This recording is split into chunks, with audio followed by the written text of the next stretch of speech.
एक सजीव शरीर केवळ अवयव आणि देह यांचे एकत्रीकरण नसून आपल्या आत्म्याचे निवासस्थान आहे, जे संभवता परिपूर्ण धारणा, अनंत दर्शन, संपूर्ण ज्ञान, अनंत ज्ञान, परिपूर्ण शक्ती, अनंत वीर्य आणि परिपूर्ण आनंद, अनंत सुख आहे. ज्याप्रमाणे धाग्याने बांधलेली सुई हरवण्यापासून सुरक्षित असते, त्याचप्रमाणे आत्म अभ्यासामध्ये व्यस्त असलेली व्यक्ती हरवू शकत नाही. केवळ तेच विज्ञान महान आणि सर्व विज्ञानामधून सर्वोत्कृष्ट आहे, ज्याचा अभ्यास माणसाला सर्व प्रकारच्या त्रासांपासून मुक्त करतो.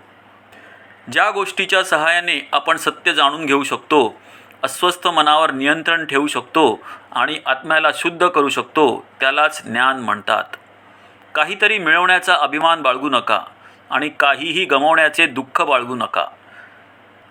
जगात ज्या व्यक्तीने भयाची सीमा ओलांडली आहे, केवळ तोच समानतेचा अनुभव प्रकर्षाने करू शकतो. तुम्ही सत्याचा सराव करा, सत्याचा अवलंब करा, सत्याशिवाय इतर कशाचाही नाही.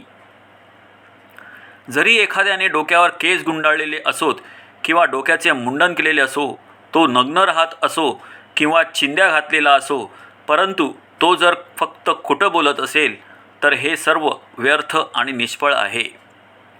कधीही जोपर्यंत बोलायला सांगितले जात नाही तोपर्यंत कोणी बोलू नये.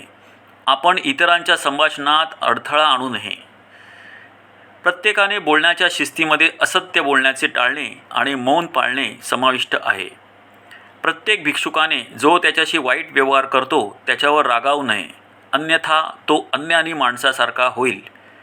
कुठल्याही चोरामध्ये ना दया असते ना त्याला शरम वाटते, त्याच्यामध्ये ना शिस्त असते ना विश्वास. असे कोणतेच वाईट काम नाही जो तो पैशासाठी करणार नाही. एक कामुक व्यक्ती त्याला पाहिजे असलेल्या गोष्टी मिळवण्यात अयशस्वी झाल्यास तो पागल होतो आणि कोणत्याही प्रकारे आत्महत्या करण्यास तयार होतो. तो सर्वात मोठा मूर्ख आहे. तुम्हाला जितके जास्त मिळेल तितके तुम्हाला मिळवावे वाटेल. प्रत्येक नफ्यासोबत लोभ देखील येतो. जगात ज्याप्रमाणे इंधनाने आग विझत नाही, त्याचप्रमाणे तिन्ही जगाच्या सर्व संपत्तीने सुद्धा कोणताही प्राणी समाधानी होत नाही.